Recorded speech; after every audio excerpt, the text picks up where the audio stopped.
नमस्कार, India voice देख रहे हैं आप। मैं हूं आपके साथ शिवम दुबे। इंडिया वॉइस का खास कार्यक्रम छत्तीसगढ़ कौशल्या भूमि में आप सभी का स्वागत है। शुरू करेंगे पहली खबर से। आपको बता दें कि छत्तीसगढ़ में 3 दिसंबर को आने वाले नतीजों से पहले चुनाव आयोग को शिकायतों के जरिए सियासत जारी है। जहां एक तरफ सीएम भूपेश बघेल चुनाव आयोग को निष्पक्ष कार्रवाई करने की पाठ पढ़ा रहे हैं, तो वहीं बीजेपी मुख्यमंत्री पर आचार संहिता का उल्लंघन करने का आरोप लगा रहे हैं। मगर सवाल यह है कि एक दूसरे पर आरोप प्रत्यारोप के साथ ही इस बार ईवीएम की जगह चुनाव आयोग को न दे दी जाए, क्योंकि इससे पहले भी अक्सर हार का ठीकरा ईवीएम पर फोड़ा गया है। तो क्या इस बार चुनाव आयोग की बारी है? देखिए एक खास रिपोर्ट। विधानसभा चुनाव का परिणाम 3 दिसंबर को आएगा, लेकिन उसके पहले चुनाव के दरमियान निर्वाचन आयोग से की गई शिकायतों और उस पर कार्रवाई को लेकर सियासी तकरार जारी है। बीजेपी निर्वाचन आयोग पर मुख्यमंत्री के दबाव में शिकायतों पर कार्रवाई नहीं करने का आरोप लगा रही है। तो सीएम का कहना है कि बीजेपी की शिकायत पर कांग्रेस को नोटिस जारी कर दिया गया और हमारी सुनवाई नहीं हो रही है। दरअसल बीजेपी के प्रवक्ता और पूर्व मंत्री अजय चंद्राकर ने आरोप लगाया कि मुख्यमंत्री के दबाव में कलेक्टर को हटाने की कार्रवाई हो या पाटन निर्वाचन क्षेत्र में आचार संहिता के उल्लंघन का मामला हो, इसकी जांच नहीं हो रही। उन्होंने मांग की कि चुनाव के दौरान मुख्य निर्वाचन पदाधिकारी से बीजेपी द्वारा की गई शिकायत की जांच कराई जाए। कुछ आरओ तो ऐसे हैं जिसकी निष्ठा जो है केयर टेकर मुख्यमंत्री के प्रति झलक रही थी, और ये दस्तावेजी हमने शिकायत की है निर्वाचन आयोग को, और यदि उसमें कार्रवाई होते नहीं दिखेगी तो फिर आगे कदम उठाएंगे। मैंने नाम बताया आपको साहब, राजेंद्र कटारा है कोई बीजापुर कलेक्टर, मैंने अपनी एसपी का नाम बताया। इससे पहले हमने डीजीपी और गृह सचिव की शिकायत की थी टारगेट किलिंग के समय।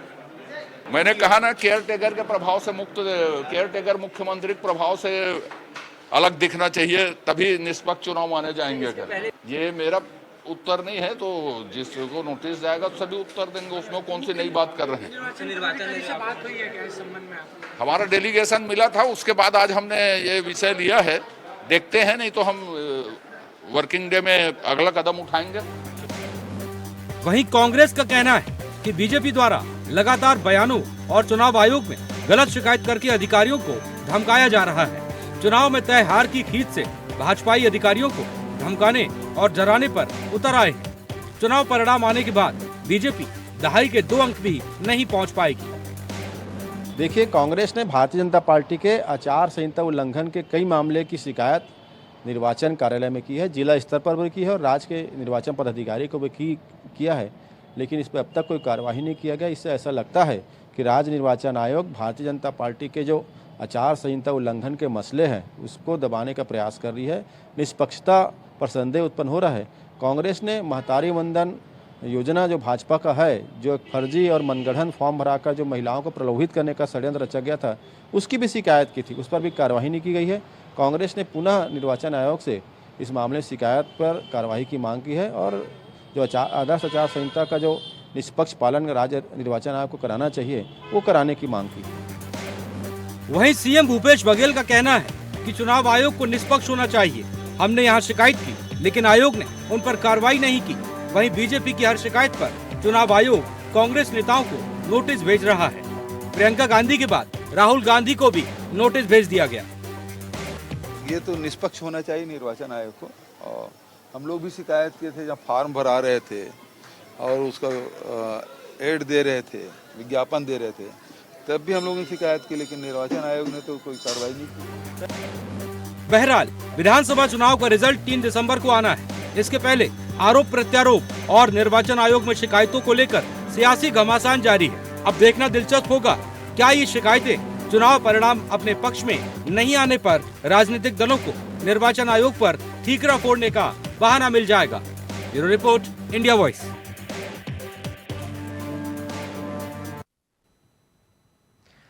मुख्यमंत्री भूपेश बघेल ने सभी प्रदेशवासियों को, विशेषकर सिख समुदाय के लोगों को गुरु नानक जयंती की बधाई और शुभकामनाएं दी हैं। इस दौरान सीएम ने कहा, नानक नाम चढ़दी कला तेरे भाड़े सरबत दा भला। सिख समुदाय के संस्थापक एवं प्रथम गुरु संत परंपरा के अद्वितीय प्रतीक गुरु नानक देव जी महाराज की जयंती की समस्त प्रदेशवासियों को हार्दिक बधाई एवं शुभकामनाएं। प्रेम, करुणा एवं मानव सेवा से ओत प्रोत नानक देव जी का जीवन संपूर्ण विश्व को सदैव प्रेरित करता रहेगा। यह प्रकाश पर्व हम सभी के जीवन को प्रकाशमय कर हर प्रकार के अंधकार से मुक्त करे, हमारी यही कामना है।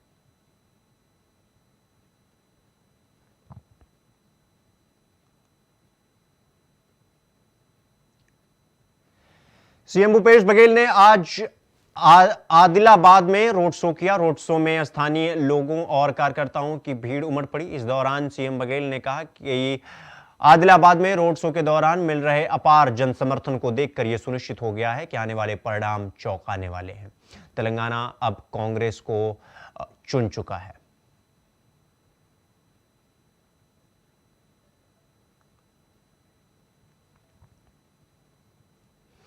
कार्तिक पूर्णिमा के दिन गुरु नानक जी की 554वीं जयंती पर सिंधी समाज के द्वारा हर्षोल्लास के साथ मनाया जा रहा है। आपको बता दें कि आज सुबह कीर्तन यात्रा निकाली गई, जिसमें सिंधी समाज के लोगों ने कर सेवा की। साथ ही सड़क पर झाड़ू लगाकर रस में ग्रंथ को रखकर पूरे नगर का भ्रमण किया। आपको बता दें कि इस दौरान सिंधी समाज के लोगों ने बाइक रैली भी निकाली।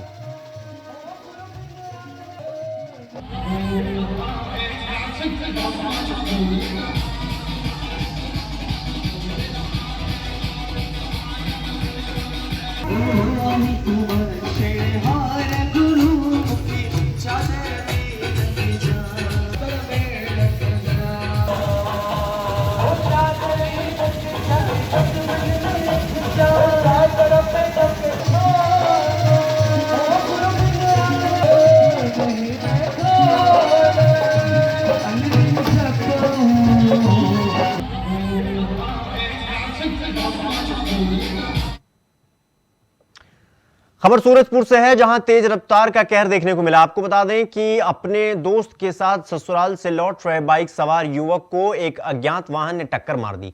इस दौरान दुर्घटना में दोनों दोस्तों की दर्दनाक मौत हो गई। साथ ही दुर्घटना की सूचना मिलते ही मौके पर पहुंची पुलिस ने शव को कब्जे में लेकर पोस्टमार्टम के लिए भेज दिया।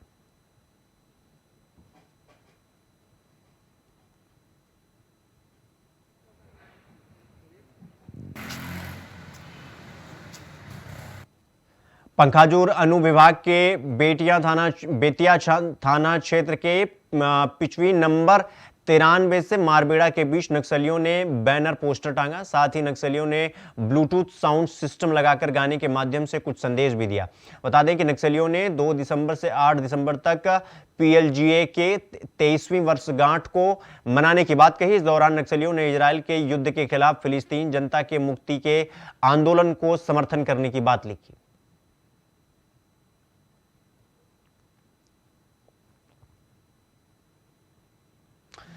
नक्सली एक्टिविटी पर लगाम लगाने के लिए गश्त पर निकली पुलिस ने कांकेर से 1 किलो का आईडी बरामद किया है। आपको बता दें कि नक्सलियों ने पोस्टर के साथ ब्लूटूथ स्पीकर के पास लगाया था बम। स्पीकर के जरिए जवानों को गुमराह करने की कोशिश की थी।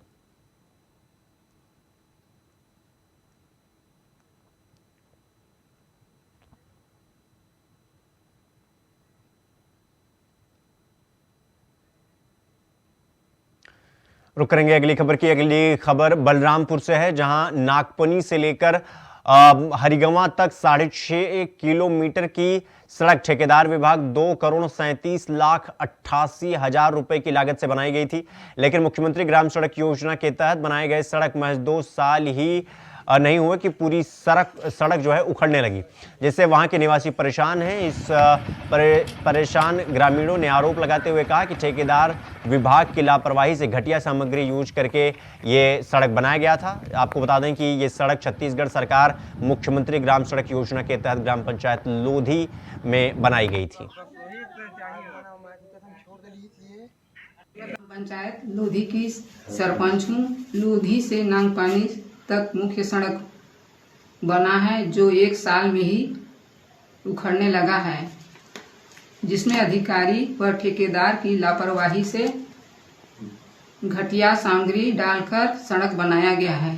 जिसमें उखड़ने लगा है। रोड तो निश्चित रूप से घटिया बना है, इसे मैं भी देखा हूँ।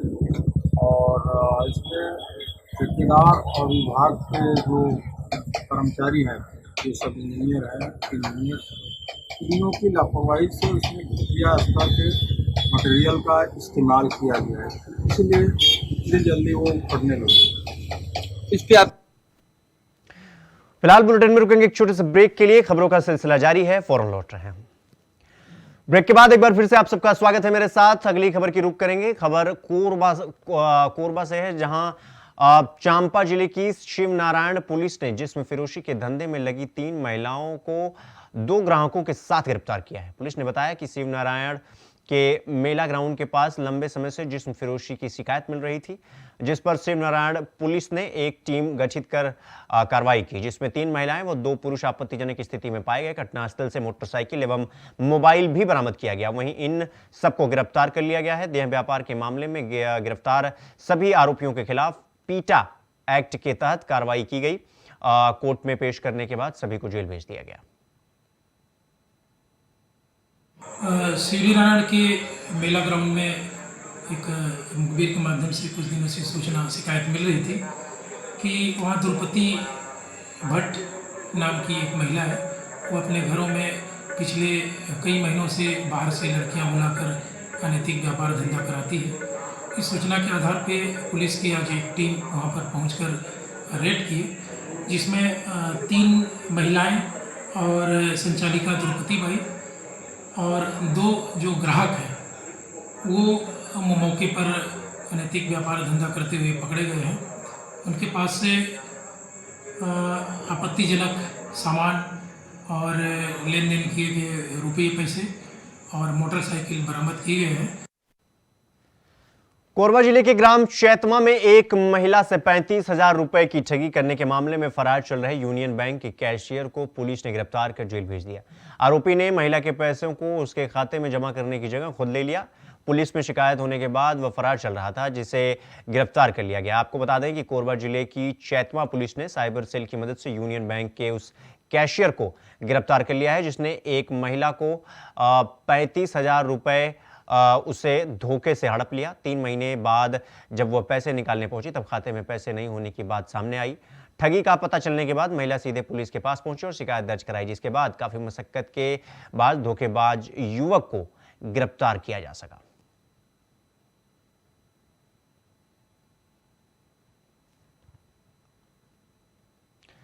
जांजगीर चांपा जिले के पोडी दरहा गांव के पहाड़ में विराजित भगवान हनुमान की मूर्ति को अज्ञात बदमाशों ने खंडित कर दिया।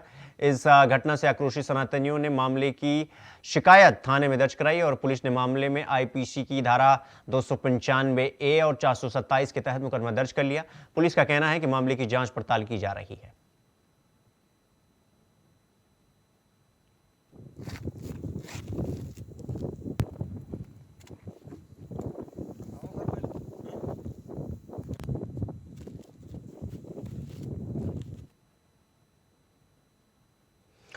रुक करते हैं अगली खबर की। अगली खबर कोरबा से है, जहां जिले के पसान इलाके में एक बार फिर से भूदशान की घटना सामने आई है, जिसे लेकर ग्रामीणों में काफी आक्रोश का माहौल देखा जा सकता है।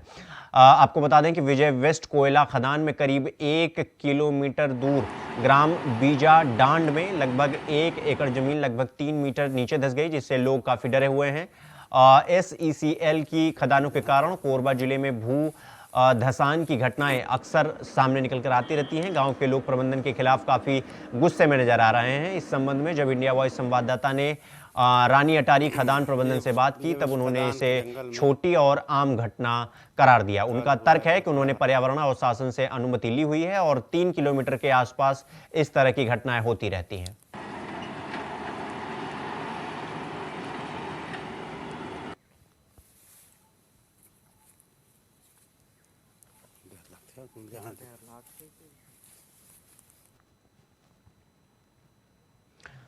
खबर जगदलपुर से है, जहां यातायात पुलिस ने शहर की यातायात व्यवस्था दुरुस्त करने और लोगों को यातायात नियमों के प्रति जागरूक करने के लिए एक नया तरीका अपनाया है। यातायात नियमों का उल्लंघन करने वालों पर चालानी कार्रवाई को हाईटेक सिस्टम से कनेक्ट कर दिया गया है, जिससे शहर में लगे CCTV सर्विलेंस सिस्टम से यातायात नियम तोड़ने पर ई चालानी की कार्रवाई की जा रही है। शहर में लगे सीसीटीवी कैमरों के माध्यम से नजर रखी जा रही है और नियम तोड़ने वालों पर कार्रवाई की जा रही है। यातायात व्यवस्था के साथ साथ गैर कानूनी गतिविधि और असामाजिक तत्वों पर भी कड़ी कार्रवाई की जा रही है। वहीं यातायात प्रभारी अभिजीत भदौरिया का कहना है कि दोपहिया वाहन से 3 सवारी, ड्राइविंग के वक्त मोबाइल से बात करना, कहीं भी गाड़ियां पार्किंग पर लगाना सहित कई यातायात नियमों का उल्लंघन करने वालों पर कार्रवाई की जा रही है।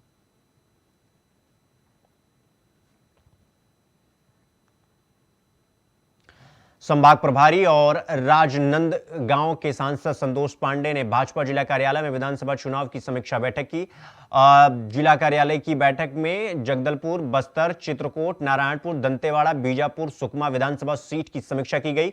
संतोष पांडे ने एक विधानसभा की अलग अलग जानकारी ली। सभी 7 सीटों पर भाजपा की जीत का परचम लहराने की बात कही गई। बस्तर से बदलाव का संदेश पूरे छत्तीसगढ़ में प्रबलता से प्रसारित हुआ है। यह बात प्रमुखता से बैठक में कही गई।